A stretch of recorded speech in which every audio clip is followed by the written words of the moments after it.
কি উকিল ম্যাডাম, আপনি নিশ্চয়ই সেটা চাইবেন না? না না, আশা করব কথাটা আপনার এই মাথায় থাকবে। থাকবে থাকবে থাকবে থাকবে থাকবে।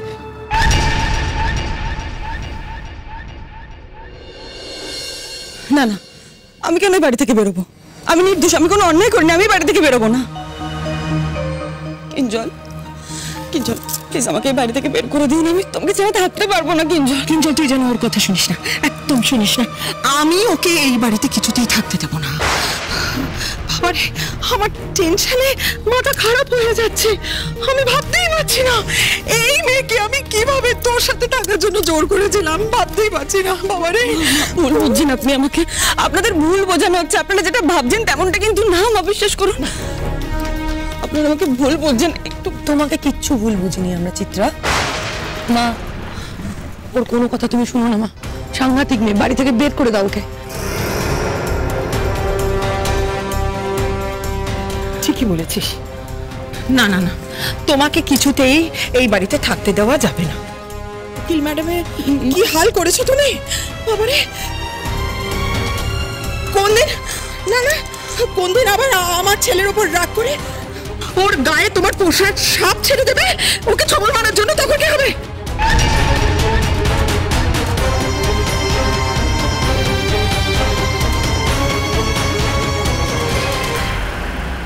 এইবার আমার কথা আপনাদের বিশ্বাস হলো তো?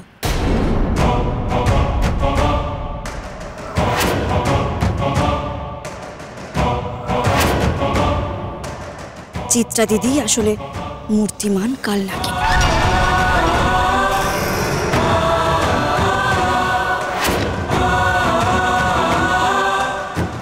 ওর জন্য এ বাড়ির অনেক ক্ষতি হয়েছে, তবে আর না। কে বলতে পারে ওর পরের লক্ষ্য বাবু নয়?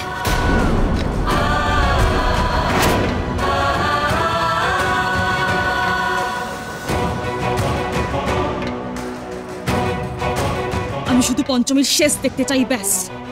আর কোনো কথা আমি শুনতে চাই না, কাউকে পরোয়া করি না আমি।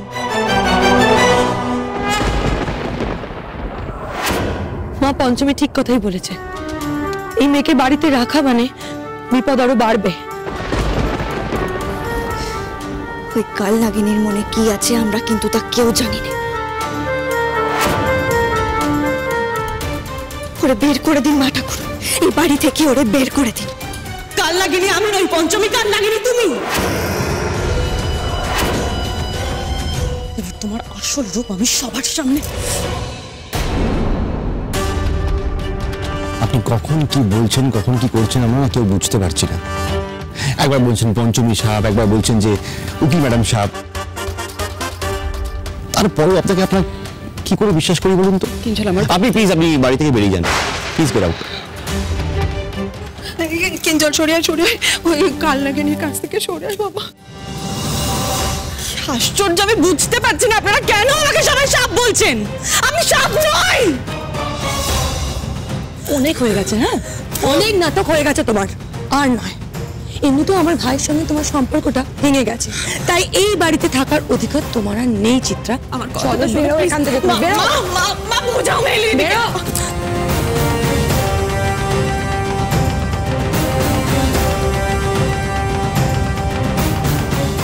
মেহেলি দিদি, মেহেলি দিদি, আমার কথাটা।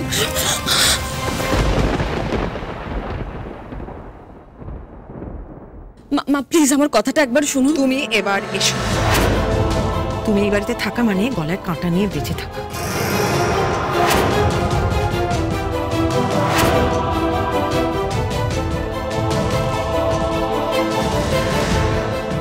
তার কোনো প্রয়োজন নেই। আমার কথাটা একবার বিদে হও এবার।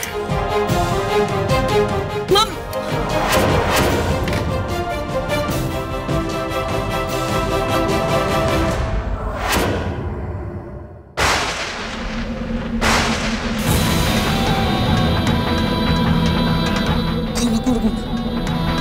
কাউকে ক্ষমা করবো না আমি।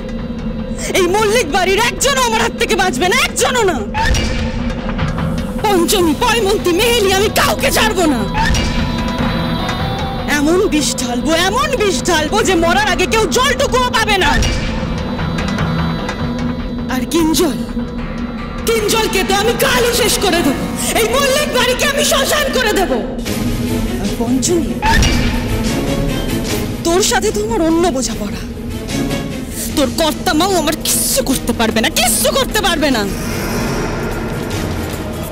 তোকে আমি একবারে মারবো না পঞ্চমী, তোকে আমি কষ্ট দিয়ে দগ্ধে মারবো। শেষ নিঃশ্বাস নেওয়ার আগে আমার চোখের সামনে 1000 বার, 1,00,000 বার মরবি তুই, তবে চিত্রার শান্তি।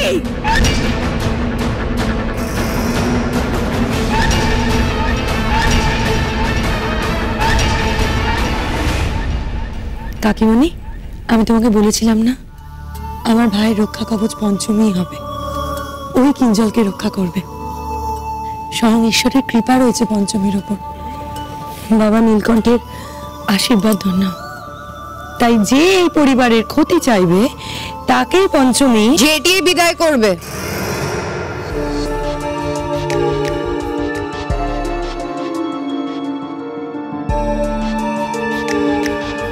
মানে পঞ্চমী, তুমি ঝাঁটা কিনতে গেছিলে না? এই বাড়ির অমঙ্গল চাওয়া লোকেদের তুমি ঝেঁটিয়ে বিদায় করবে, তো কোথায় ঝাঁটা? কোথায়? হ্যাঁ, ঝাঁটা?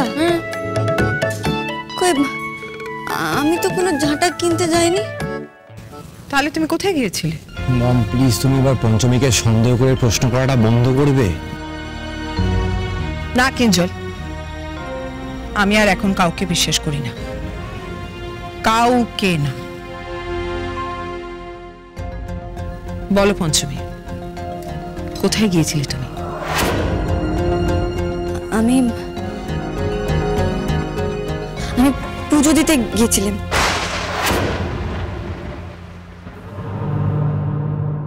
প্রসাদ কোথায়?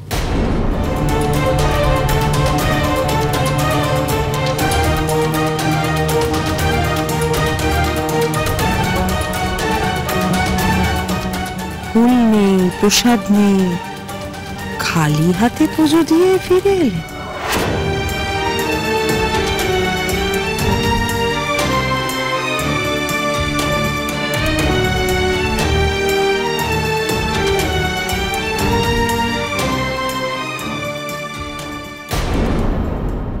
প্রতিশোধ চাই আমার, গুরুজি, আমার প্রতিশোধ চাই। ওই মল্লিক বাড়ির সব কটাকে আমি শাস্তি দেব, ভয়ঙ্কর শাস্তি। আর তোর শাস্তি সেটা কে দেবে তোকে? আমার শাস্তি? আমি কি করেছি গুরুজি? আমি তো কাউকে ছোবলও দিইনি, কাউকে মেরেও ফেলিনি। তাহলে আমি তো শুধু আমার গর্ভে কিঞ্জলের সন্তান ধারণ করতে চেয়েছিলাম, ব্যাস, আর তো কিছু চাইনি আমি। চুপ কর অর্বাচীন, এই জলে নিজের মুখ দেখ, তাহলেই সব বুঝতে পারবি। পুরো বাক্য অমান্য করেছিস তুই। তোর এই রাগ, তোর এই উগ্র চণ্ডা রাগই তোর পতনের কারণ। তুই তোর নিজের দোষে নিজের জায়গা নষ্ট করেছিস। আমি তো রাখতে চাইনি গুরুজি, আমি যথেষ্ট মাথা ঠান্ডা রেখেছিলাম। কিন্তু ওরা আমাকে উত্তক্ত করে আমার সহ্যের সীমা পার করে দিয়েছে। আমার সাথে ছলনা করেছে ওরা গুরুজি, আমি রাখতে চাইনি, বিশ্বাস করুন। জানি আমার অজানা কিছুই নেই। তোকে উত্তক্ত করার সুযোগ তুই ওদের দিয়েছিস। গুরুজি, আপনি শুধু কিঞ্জলকে এখানে নিয়ে আসুন, কিঞ্জলকে আমার কাছে এনে দিন। আগে আমি কিঞ্জলকে মারবো, তারপর ওই পঞ্চমীকে শাস্তি দেবো আমি। পঞ্চমী